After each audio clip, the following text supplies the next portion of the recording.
मित्रों नमस्कार, मैं दिलीप पांडे। स्वागत है आपका युग चरण न्यूज़ में। मित्रों, आप इस न्यूज़ चैनल को ज़रूर सब्सक्राइब कर लीजिएगा, इसके वीडियोस पर अपने कमेंट कीजिएगा और अगर आपको ये वीडियो अच्छे लगते हैं तो आप चैनल को भी प्रमोट कीजिएगा, अपने सभी दोस्तों को ये चैनल का लिंक ज़रूर भेजिएगा। मित्रों, एक बहुत बड़ी घटना, ऐसी घटना जिसने कि पूरे देश को हिला कर रख दिया है। मैं आपको सिर्फ अभी एक सैंपल बता रहा हूं, हुआ क्या है। इसके बाद आप जानेंगे कि यह त्रासदी कितनी बड़ी है। मित्रों, कश्मीर की हरी भरी वादियां, पेड़ों की छांव, पहाड़ों के सुनहरे दृश्य और उसके बीच में एक टूरिस्ट प्लेस। वहां पर पानी बताशा खाता हुआ एक नई शादी वाला जोड़ा, अचानक वहां पर कुछ आतंकवादी आते हैं और वो उस महिला के पति से पूछते हैं कि तुम्हारा नाम क्या है। जैसे इनको पता लगता है कि इसका नाम हिंदू है, वो सीधे पॉइंट ब्लैंक से उसकी खोपड़ी पर, उस पर्यटक की खोपड़ी को गोली से उड़ा देते हैं। उनके बगल में जो उनकी पत्नी होती है वो डर के मारे बेहोश हो जाती है। आसपास कोई बचाने वाला नहीं होता, सिर्फ एक गोली और खेल खत्म। वो लाश, वो खुली हुई खोपड़ी, वो तस्वीरें आज पूरे देश के अंदर वायरल हो रही हैं। देश रो रहा है। मित्रों नमस्कार, भारत माता की जय, वंदे मातरम, जय श्री राम। मित्रों, मैं दिलीप पांडे, स्वागत है आपका मेरे YouTube चैनल में। मित्रों, एक बहुत ही दुखद समाचार आ रहा है। इतनी बड़ी दुखद घटना घटी है कि पूरी मोदी सरकार इस वक्त इमरजेंसी मोड में है। पूरे देश को एक बहुत ही गहरा झटका लगा है। पूरा देश गहरी पीड़ा में है, पूरा देश बहुत दर्द में है।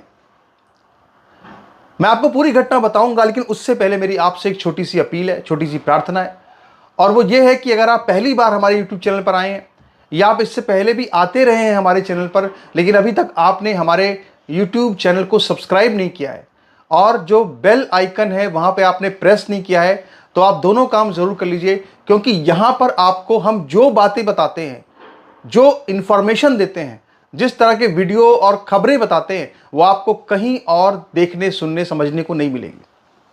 आखिर हुआ क्या, मामला है क्या, मैं आपको पूरी घटना विस्तार से बताना चाहता हूं। सबसे पहले तो मित्रों, ये पहलगाम जो कि एक टूरिस्ट प्लेस है और यहाँ पे एक घाटी है और इसे सेंट्रल घाटी भी बोलते हैं, यहाँ पे केंद्रीय घाटी बोलते हैं। और यहाँ पर बहुत ही बड़ी संख्या में पर्यटकों का जमवाड़ा होता है। बहुत बड़ी संख्या में यहाँ पे टूरिस्ट आते हैं और पूरे देश से आते हैं। जिस वक्त यह हमला हुआ उस वक्त बड़ी संख्या में यहाँ पे टूरिस्ट मौजूद थे और यहाँ पर कुछ आतंकवादी आए और उन्होंने आकर के सीधे लोगों को फायरिंग करना, लोगों को गोलियों से उड़ाना शुरू कर दिया। मित्र, जब यह समाचार आया सबसे पहले ब्रेकिंग न्यूज के रूप में, तो उस वक्त देश के अंदर यह खबर चलाई गई सारे न्यूज चैनल्स के ऊपर कि सिर्फ एक मौत हुई है, कुछ लोग घायल हुए हैं और सिर्फ एक मौत हुई है। ना तो पुलिस कुछ बोलने को तैयार, यहां तक कि जो भी वहां पे जो टूरिस्ट थे जिन्होंने अपनी आंखों से सब कुछ देखा था, इतने बड़े कत्लेआम को, उन लोगों को भी किसी से मिलने नहीं दिया जा रहा था, किसी पत्रकार से। लेकिन दिल्ली में हलचल बढ़ गई। दिल्ली में अमित शाह ने फौरन एक इमरजेंसी मीटिंग बुलाई, जिसमें कि जम्मू कश्मीर के पुलिस अधिकारी जुड़े, गृह मंत्री जुड़े और तमाम लोग, रक्षा मंत्री जुड़े और तमाम लोग जुड़े। और इसके अलावा फोन से प्रधानमंत्री मोदी ने भी अमित शाह से फौरन बात की और ट्वीट भी किया कि आतंकवादियों का एजेंडा चलने नहीं देंगे। यह इतनी बड़ी घटना कि राष्ट्रपति द्रौपदी मुर्मू ने, जब सिर्फ एक मौत की खबर आई थी तब की घटना बता रहा हूं आपको, कि राष्ट्रपति द्रौपदी मुर्मू ने कहा कि पूरा देश आज आहत है। लेफ्टिनेंट जनरल यानी कि उपराज्यपाल जो जम्मू कश्मीर के हैं, मनोज सिन्हा, उन्होंने ये कहा कि आज हर देशवासी का खून खौल रहा है। इसका मतलब साफ है कि घटना बहुत बड़ी थी। लेकिन इसके बाद भी जो वहां की लोकल पुलिस थी वो इस पूरे मामले को छुपाने में लग गई थी, इस पूरे मामले को दबाने में लग गई थी। यह कहा जा रहा था कि सिर्फ एक व्यक्ति की मौत हुई है, एक लोगों की मौत हुई है, लेकिन ये मामले ऐसे कभी छुपते नहीं है। मामले का सच पूरा सामने आया। आखिरकार जब फोटो आई, तस्वीरें आई, लाशें सामने आने लगी और उन लाशों के साथ में महिलाओं का करुण क्रंदन जो है वो हर जगह पर नजर आने लगा, हर जगह पर दिखने लगा, तो लोग चौंक उठे, देश चौंक उठा कि आखिर ये क्या हुआ। मित्रों, एक वीडियो वायरल हो रहा है जो बहुत ही ज्यादा दर्दनाक वीडियो है। एक टूरिस्ट प्लेस है, तो वहां पे खाने पीने की दुकानें थी, वहां पे मेज कुर्सियां लगी हुई थी। एक पुरुष जो कि टेबल पर बैठा हुआ था और बिल्कुल अंतिम सांस से ले रहा था, और उसकी पत्नी मदद के लिए चीख रही थी, पुकार रही थी, लेकिन कोई मदद करने वाला तक वहां पे नहीं था, कोई पानी देने वाला तक वहां पे नहीं था। एक महिला का पति जो है वो, उसकी लाश जमीन पर गिरी हुई थी, उसको लग रहा था पता नहीं ये जिंदा है कि मर गए, उसे पता नहीं था, और वो कह रहे थे कि इनको अस्पताल ले चलो, कोई अस्पताल में ले जाने वाला वहां पे नहीं था। इस तरह की वहां पे आपको पता है कितनी लाशें पड़ी हुई थी?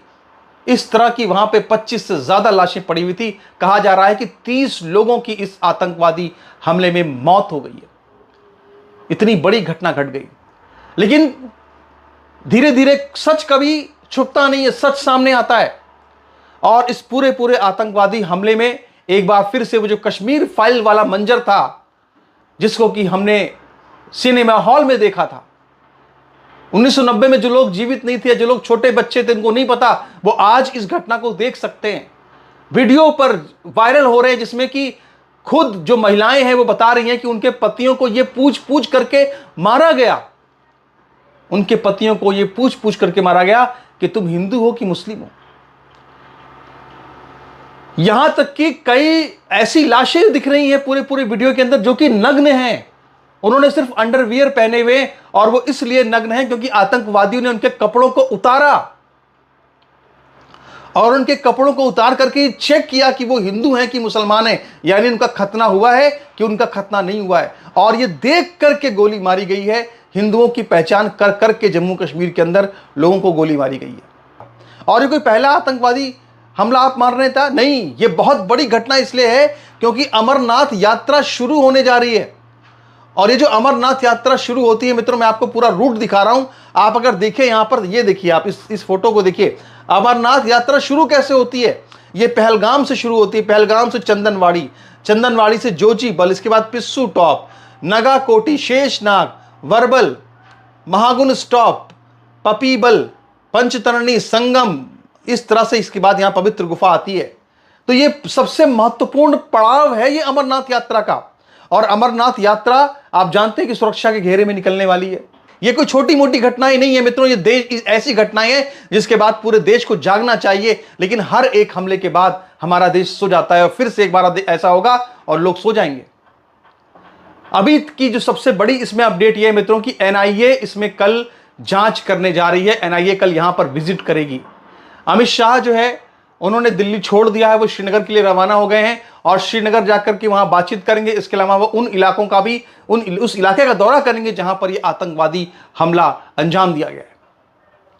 मित्रों, इस पूरी घटना की जिम्मेदारी ली है टीआरएफ नाम के संगठन ने, जिसका अगर कहें कि फुल फॉर्म जो है द रेसिस्टेंट फ्रंट करके है।